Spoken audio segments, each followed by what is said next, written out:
E Estados Unidos atacando o Irã. Nós vemos aí o Bitcoin, o mercado 24 horas, bastante volátil no dia de hoje. Então nós iremos falar sobre os impactos geopolíticos do ataque dos Estados Unidos ao Irã sobre o Bitcoin. Então, como o choque geopolítico recente provoca volatilidade imediata, pressões macro e cenários plausíveis para o preço e adoção do Bitcoin. Então nós vamos aqui, eu coloquei na IA, tá pessoal, para ela fazer um estudo do que pode acontecer, quais os cenários, possíveis cenários que pode acontecer com o Bitcoin perante essa guerra. Se a guerra escalonar, se a guerra for mais imediata, o que pode acontecer, quais os possíveis alvos do Bitcoin, até onde ele pode cair de acordo com o ChatGPT. Então, eu sou o seu Madruga, do Investidor da Vila. Vamos adentrar a esse assunto, vamos explicar para vocês de uma forma simples e objetiva, do jeito da Vila. Tá bom? Deixa aquele like, se inscreva no canal, ative o sininho para você não perder nada e comenta aqui embaixo daí o que você acha que vai acontecer. Então, contexto imediato, qual é? Preço e sentimento. O preço atual do Bitcoin está em 66 mil dólares mais ou menos. Eu digo isso, hoje é dia... vamos ver aqui. Hoje é dia 28 de fevereiro de 2026, então o preço atual está mais ou menos nessa região de 66. Ele chegou a cair para 64, né, na baixa mais forte ali, mas já se recuperou, pegou a 63 também, já recuperou e está em 66, mais ou menos, tá? O que é o sentimento imediato nesses cenários de instabilidade geopolítica, nesses cenários de guerra? Medo, volatilidade e liquidação em massa, né? Então as liquidações para quem faz ali o long, né, nos futuros, para quem opera alavancado, essas liquidações fazem com que o mercado ele caia muito rápido, porque muitas pessoas que estão operando alavancado, né, sejam liquidadas. Então, automaticamente, se você está comprado em Bitcoin alavancado e ele vem contra a sua posição, você começa a vender para fechar a sua posição. Fechando sua posição, vendendo, você causa mais pressão de venda e isso causa um efeito cascata no qual o preço cai com mais força ainda. Tá? Então, a reação do mercado é queda inicial, né, de mais ou menos a 5 a 6%, foi o que tivemos, né, de 63 a 64 mil, então bateu certinho, o chat acertou, né, movimento clássico de risk-off, né, que é aquele liquidações de trades alavancados, Bitcoin como termômetro, né, então o mercado 24 horas, 7 dias por semana faz do Bitcoin um termômetro de risco global, reage instantaneamente, mesmo quando os mercados tradicionais estão fechados. Então a gente vê, né, essa questão dos efeitos macros relevantes. Quais são? Fuga para moedas fortes, o dólar tende a se valorizar, e títulos, pressiona ativos especulativos. Então os ativos especulativos tendem a cair. Aumento do preço do petróleo pode redistribuir capital para a energia. Então o Irã fica bem próximo ali àquela região do Estreito de Hormuz, que é um estreito que passa, se eu não me engano, 25% de toda a produção de petróleo do mundo. Então ele está ali, ele que comanda. Então nós podemos ter aí uma briga ou um fechamento momentâneo, fazendo com que o preço do petróleo suba, né? E isso faz com que ali aumento do preço de petróleo pode redistribuir capital para a energia, né? Então pressiona automaticamente a inflação. Regulação, conflitos aceleram debates, desde restrição até adoção estratégica do Bitcoin. Movimentos combinados de capital definem pressão de curto prazo sobre o Bitcoin. Dinâmica de preços, né? O que seria após o choque? Então, após aí o ataque, que vem as frases frequentes: queda por pânico e liquidações, rebalanceamento com compradores oportunistas. Isso tudo é o Bitcoin, a gente está falando sobre o Bitcoin, tá pessoal?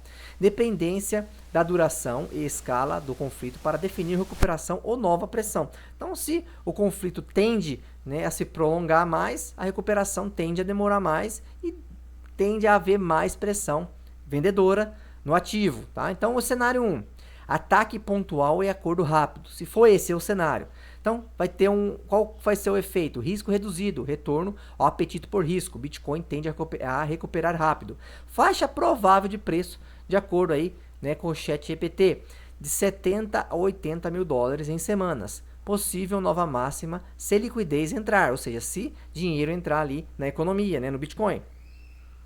Cenário 2, conflito limitado, tensão prolongada. Efeito, o que? Volatilidade constante, petróleo caro, né, conforme eu expliquei para vocês aqui. Dólar forte, Bitcoin sofre no curto prazo? Depois pode virar hedge monetário. Ou seja, a curto prazo o Bitcoin tende a sofrer, mas depois ele pode virar o hedge, ou seja, proteção aí monetária. Por quê? Porque o Bitcoin é descentralizado, ele não depende de governos, não depende de ninguém. Então, os países que estão aí, né, o Irã e países próximos que estão com problemas econômicos, a população tende a migrar para o Bitcoin. Tá? Faixa provável, queda de 55 mil dólares a 60 mil dólares. Tá? E recuperação depois de 75 até 90 mil dólares em meses, caso seja esse cenário 2, conflito limitado, tensão prolongada. E se formos para o cenário 3, né? Guerra regional, fase 1, pânico, venda forçada e liquidez seca, ou seja, o dinheiro some. Né? Bitcoin, possíveis alvos ali de 45 mil dólares a 55 mil dólares, né? Que é a fase 2, a monetária. Impressão e inflação, que é essa fase 2, a monetária. O que os governos começam a ter que fazer depois que escalou uma guerra regional, uma guerra mais forte? Impressão de dinheiro e inflação favorecem ativos escassos. Bitcoin, depois de um tempo, tende a voltar a subir, tá? De 100k a 150 mil dólares, preço médio, né, a médio prazo. Isso se a guerra for uma guerra mais forte, uma guerra regional, certo? Mas se escalar para uma guerra global, como seria o cenário, seu Madruga? Se escalar para uma guerra global, tá? Um colapso financeiro, a princípio, estresse sistêmico, controles de capital e congelamento de contas. É isso que acontece nas guerras. Bitcoin pode virar rota de fuga e reserva digital, justamente porque ele é descentralizado, justamente porque ele não depende de bancos centrais, de governos. Trajetória provável. Trajetória provável. Então, a trajetória provável nesse cenário, pessoal, primeiro, seria uma queda para 40 a 50 mil dólares. Eu acredito que seria mais, tá? Então, mas enfim, foi o que o ChatGPT deu aí nesse estudo. Então, eu acredito que cairia até uns 30 mil dólares. Depois, impulso estrutural potencial acima de 200k ou mais, dependendo da gravidade. Por quê? Porque daí a gente tem esse cenário, né? De contas, congelamento de contas, e o BTC, o Bitcoin, ele é um refúgio aí de soberania, tá ok? Cenário 5, uso real em populações afetadas. Em países sob sanções ou hiperinflação, o exemplo, né, o Irã, a demanda por Bitcoin aumenta para remessas, comércio e proteção de patrimônio. Efeito global imediato, pequeno. Efeito narrativo e estrutural, grande. Reforça a prova de caso e adoção local, sustentando os ciclos de alta no longo prazo. Padrão históricos em choques. Queda rápida. Depois, estabilização. Depois, impressão de dinheiro, estímulos. Nova alta em ativos escassos. Bitcoin, ativo escasso com vantagens logísticas. Portátil, divisível, global e que coloca entre os benefícios em ciclos inflacionários, né? Que o coloca entre os beneficiados em ciclos inflacionários. Então, temos aí os riscos, né? Escalada militar, liquidez seca, medidas regulatórias restritivas. As oportunidades, compra em queda, aceleração da adoção em países sancionados, narrativa de reserva digital. Então, ele começa aí ter essas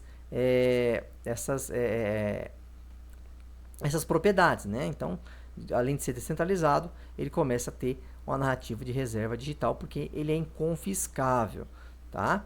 E aceleração de adoção nos países sancionados, tá ok? Então, essas implicações para os investidores, desculpa, pessoal, lembrando, né, que isso aqui não é uma recomendação, isso aqui é puramente educacional, tá? Então, cada um aí aplica e compra o que quiser por sua conta e risco. A gente só está trazendo um cenário aqui em opinião minha aqui do pessoal da vila, tá ok?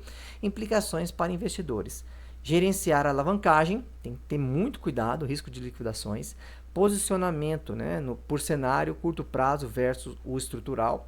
Monitorar sinais macro. Que sinais? Petróleo, dólar, decisões de bancos centrais e movimentos regulatórios, tá? Então, resumo aí, né? Resumo final. Baixa imediata, depois estabilização e liquidação. Depois, resposta padrão do preço, o preço volta a subir e depois depois de tudo isso, ele tende, né, a ter um resultado de recuperação ou um novo ciclo de alta. Resumo final, direto ao ponto, cenário curto de prazo. Cenário de curto prazo, pânico e queda, frequência de rebalanceamentos. Médio prazo, recuperação ou consolidação, dependendo da duração do conflito. Longo prazo, crises prolongadas podem acelerar a narrativa do que o Bitcoin funciona como reserva e rota de fuga, impacto estrutural positivo a longo prazo aí, tá? Então, vou tirar meu rosto aqui para a gente terminar de ler o estudo. Então, vamos lá. Tabela resumida aí, né? Curto prazo, queda. Médio prazo, recuperação variável. Longo prazo, potencial autoestrutural, dependendo do cenário. Tá ok? Então, guerra nunca é bom, mas a médio e longo prazo o Bitcoin tende a se beneficiar sim. Porque por ser um ativo descentralizado, totalmente escasso e totalmente inconfiscável, tá ok? Então, se você gostou, deixa aquele like, não custa nada para você, mas pra gente ajuda pra caramba. Deixa aquele like, se inscreva no canal, ative o sininho, comenta aqui embaixo o que você acha aí que vai acontecer com o Bitcoin nos próximos dias, semanas e meses.